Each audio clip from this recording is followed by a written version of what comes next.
ሰላም ጤና ይስጥልኝ ተመልካቾቻችን ከፕራይም ሚዲያ የሰዓቱን መረጃዎች ይዘን ቀርበናል። ከመረጃዎቹ ጋር ታደሰ ታምራት ነኝ። በአሁኑ ጊዜ ኢትዮጵያ ሀገራዊ ምክክር ኮሚሽን ጋራ 54 የፖለቲካ ፓርቲዎች እየሰሩ እንደሚገኝ ተገለጸ። ኮሚሽኑ የኢትዮጵያ ሙያ ማህበራት የላቀ ተሳትፎ ለሀገራዊ ውጤታማነት በሚል መሪ ሐሳብ ከተለያዩ የሙያ ማህበራት ተወካዮች ጋራ ውይይት አካሂደዋል። የኢትዮጵያ ሀገራዊ ምክክር ኮሚሽን ኮሚሽነር ዶክተር አምባዬ ኦጋቶ የኢትዮጵያ ሀገራዊ ምክክር ኮሚሽን ከተለያዩ የህብረተሰብ ተወካዮች ጋር በአጋርነት እየሰራ ይገኛልም ብለዋል። የፖለቲካ ፓርቲዎቹ ለአብነት አንስተው በአሁኑ ጊዜ ከ54 የፖለቲካ ፓርቲዎች ከምክክር ኮሚሽኑ ጋር እየሰሩ መሆኑንም አስታውቀዋል። ሽልማቱ አፍሪካ በዓለም መረጃ የመድረክ እያደገ የመጣውን ተጽዕኖ ፈጣሪነቷን የሚያሳይ ነው ሲሉ የመንግስት ኮሚኒኬሽን አገልግሎት ሚኒስትር እናታለም መለስ ገለጹ። የመጀመሪያ የአፍሪካ ሚዲያ ሽልማት ትናንት ምሽት በአዲስ አበባ ተካሂደዋል። የመንግስት ኮሚኒኬሽን አገልግሎት ሚኒስትር እናታለም መለስ የአፍሪካ ዘገባዎች የሀገሪቷን ነባራዊ ሁኔታ የሚያንጸባርቅና ትክክለኛ መረጃን መሰረት ባደረገ መልኩ ሊሰሩ ይገባልም ብለዋል። ስራዎቹ የአፍሪካን አይበገሪነት ለውጥና ተስፋ ትርክቶችን አጉልተው ሊያሳዩ እንደሚገባም ነው ሚኒስትሯ የተናገሩት። ኢትዮጵያ የሚነገሩ በርካታ ነገሮች አሏት ያሉት ሚኒስትሯ እነዚህን የለውጥ ተስፋ፣ ስኬትና ተስፋ ትርክቶች አፍሪካውያን በግልጽ ሊያጋሩ ይገባልም ነው ያሉት። የሰላም ስምምነቱ ለህዝቦች ትልቅ እፎይታን የሚሰጥ ነው ሲሉ ርዕሰ መስተዳድር አረጋ ከበደ ገለጹ።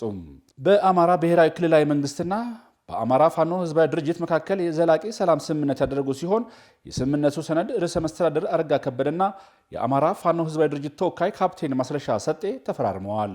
የአማራ ብሔራዊ ክልላዊ መንግስት ርዕሰ መስተዳድር አረጋ ከበደ በስምምነቱ መንግስት ማንኛውም ጥያቄ አለን ከሚሉ አካላት ጋር ችግሮችን በውይይት ለመፍታት ቁርጠኛ ነው ብለዋል። የሰላም ስምምነቱ ለህዝቦች ትልቅ እፎይታን የሚሰጥ ነው ያሉት ርዕሰ መስተዳድሩ የሰላም አማራጭን በውይይትና በድርድር መፍታት አለብንም ብለዋል።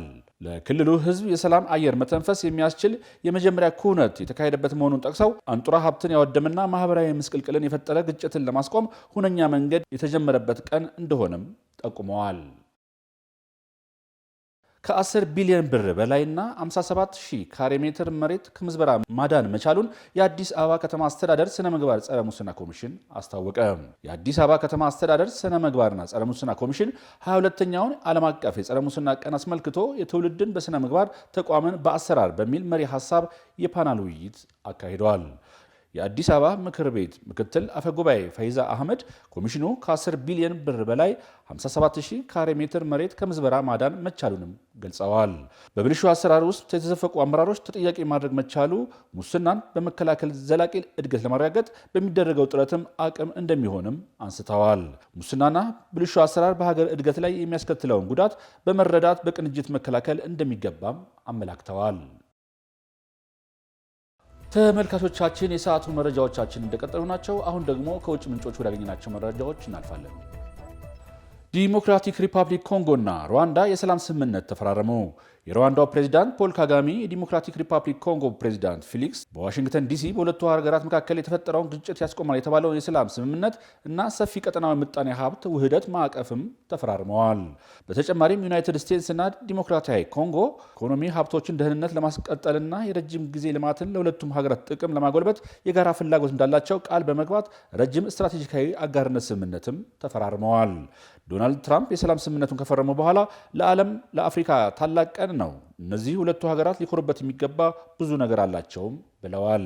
ባለፈው ዓመት ሰኔ ወር ላይ ሁለቱ ሀገራት የውጭ ጉዳይ ሚኒስትሮች መካከል ስምምነት ተፈርመው ነበር። ነገር ግን ስምምነቱ ወዲያው የፈረሰ ሲሆን ለዚህም ሁለቱ ሀገራት አንዳቸው ሌላኛውን ከሰዋል። ከስምምነቱ በፊት በማዕድን ሀብት በበለጸገው የምስራቅ ኮንጎ በመንግስትና በሩዋንዳ ይደገፋል በሚባለው አማጺ መካከል የሚካሄደው ውጊያ ተጠናክሮ ቀጥሎ ነበር ሲል ቢቢሲ ዘግበዋል።